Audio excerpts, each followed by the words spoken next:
Hello friends, in continuation with our last video, today we are going to start our next video related to the Buckingham pi theorems. So in the last video we have seen the Rayleigh's methods of dimensional analysis.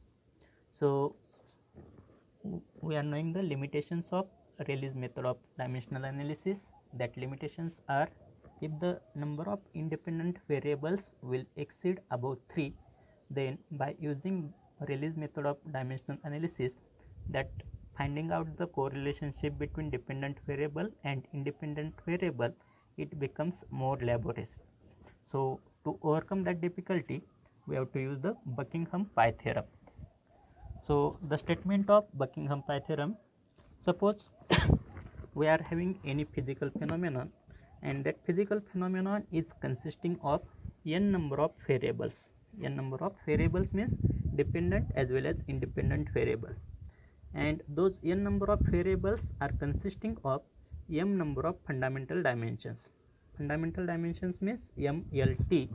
Then whatever number of variables are there, those are arranged in n minus m dimensionless terms. Those dimensionless terms are called as a pi terms. So this is the statement of Buckingham pi theorem. So for better understanding of this Buckingham pi theorem statement, now we will consider one generalized application or one generalized example. Consider we are having one physical phenomenon and that physical phenomenon is consisting of n number of variables, and those n number of variables are nothing but x1, x2, x3, x4 up to xn. And whatever these n number of variables are there, out of those n number of variables, whatever x1 term is there, that is called as a dependent variable, and whatever remaining variables are there, that is x2, x3, x4 up to xn, those will be called as a independent variable. Then mathematically those dependent variable and independent variable can be expressed as x1 is a function of x2, x3, x4 up to xn. Suppose this has a equation number 1. Same equation can be written as function of x1, x2, x3 up to xn is equal to 0. Consider this as a equation number 2.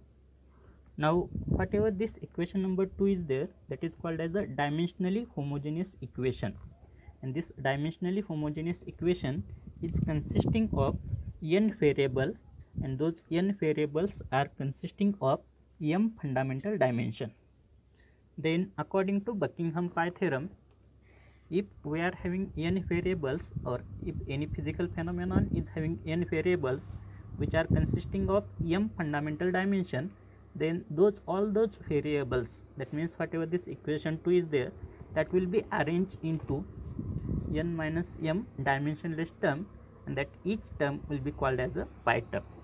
That means here in this case, whatever n variables are there, those n variables are consisting of m fundamental dimension.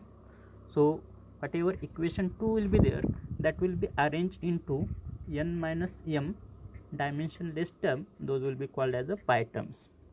So whatever equation 2 will be there, that can be written as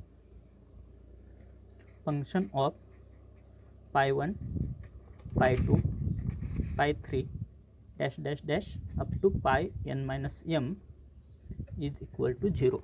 That means all those variables are arranged into n minus m dimensionless term, those are called as a pi terms.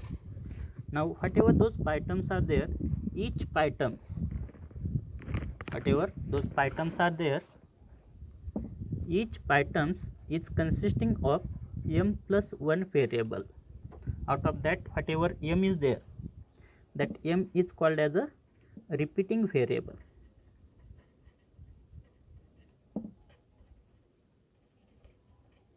and that is also called as a fundamental dimension.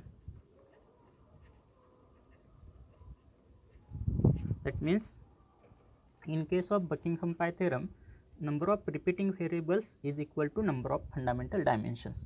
So each and every PyTerm is consisting of m plus 1 variable. Out of that, m is nothing but repeating variable called as a fundamental dimension, plus 1, whatever plus 1 term will be there, that will be the non-repeating variable. So here if I am considering that, if out of that xn term, if I am considering that x2, x3, x4, x2, x3, x4, those are the non repeating variable, then whatever pi terms are there, those pi terms can be arranged into, or those pi terms can be written as pi 1 is equal to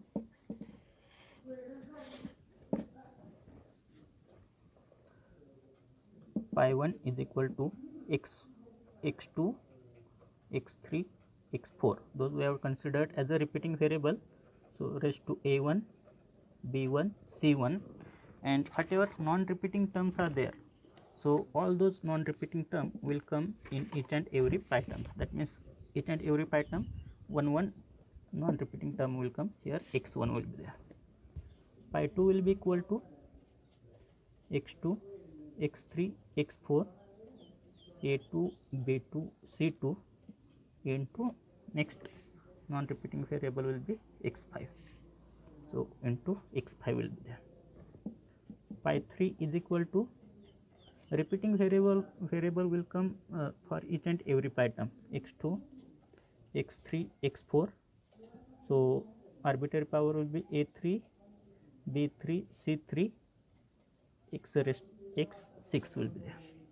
So similarly, that sequence will goes on continuing, and finally I will get that pi n minus m is equal to x2, x3, x4 raised to a n minus m, b n minus m, c n minus m, and last non-repeating term will be xn. So whatever those pi groups will be there, those will be, so here function of pi 1, pi 2, pi 3 up to pi n minus 1, if I am considering this as equation number 3. So here these pi terms will be considered as a equation number 4. Now whatever each pi term is there, that each pi term will be solved by dimensionally homogeneous equation. Sorry, each pi term will be solved by principle of dimensional homogeneity. That means whatever values of a1, b1, c1, a2, b2, c2, a3, b3, c3 up to an minus 1, bn minus m, cn minus m, those values of a, b, c or a1, b1, c1, that can be obtained by using the principle of dimensional homogeneity.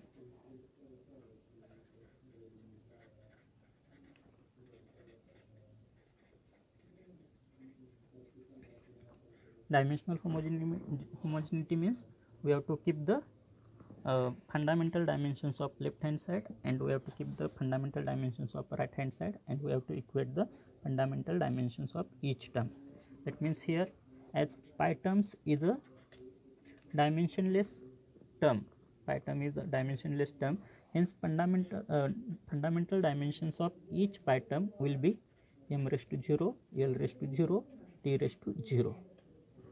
So we have to put the values of or dimensions of pi 1, pi 2, pi 3 as a m raised to 0, l raised to 0, t raised to 0, whatever dimensions, fundamental dimensions of x2, x3, x4, x1 we have to put, and by comparing the power of m, power of l, power of t, we will get the values of a1, b1, c1, similarly a2, b2, c2, similarly a3, b3, c3 up to an minus m, bn minus m, cn minus m, and after putting those values we will get the values of pi 1, pi 2, pi 3 up to pi n minus m. After getting those values of pi 1, pi 2, pi 3 up to pi n minus m, we have to put those values of pi in equation number 3. Put values of pi in equation 3. So after putting those values of pi in equation 3, putting those values of pi in equation 3, we will get that function of pi 1 comma pi 2 comma pi 3 up to pi n minus m is equal to 0. So as that Buckingham pi theorem is used for finding out the correlationship between dependent variable and independent variable. So whatever dependent variable is there, here in this case dependent variable is nothing but x1. In this case dependent variable is nothing but x1. So here value of x1 is consisting in terms of pi 1.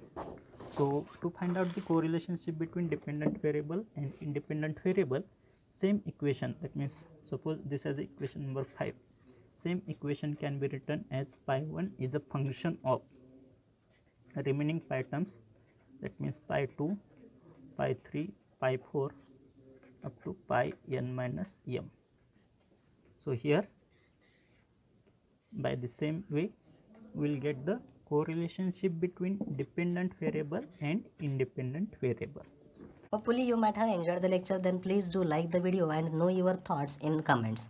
Please do share this video among your friends and don't forget to subscribe to our channel. After subscription you can press the bell icon to never miss the notification regarding our new videos. Thank you so much.